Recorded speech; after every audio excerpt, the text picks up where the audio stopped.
बिस्मिल्लाहिर्रहमानिर्रहीम। दोस्तों, उम्मीद करता हूँ सब खैरियत से होंगे।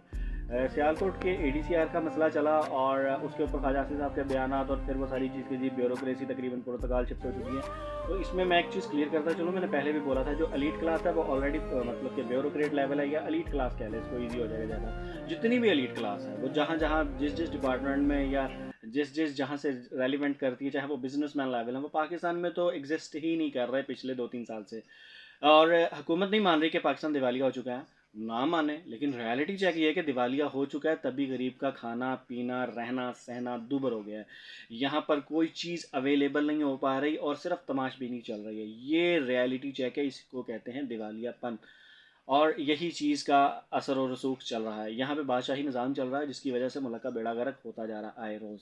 मैंने आज से 2-3 साल पहले बोला था कि ये खाना जंगी के लिए मुल्क को तैयार किया जा रहा है, वहाँ पर ये लाया जा रहा है कि जहाँ पे जाना खाना जंगी हो और मुल्क का आखिरी नामो निशान भी मिट जाए। तो इस वक्त आपको ग्राउंड रियलिटी ये होगी कि गरीब भूख से मरना शुरू हो गया। कोई उसको पूछने वाला नहीं है। आए रोज़ कोई माँ बाप अपने बच्चों को कत्ल कर देते हैं या ख़ुदकुशी कर लेते हैं। तो एंड रिज़ल्ट आपके सामने ही है कि इसके बाद रिज़ल्ट क्या होगा।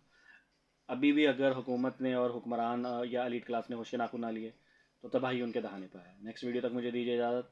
अल्लाह हाफ़िज़।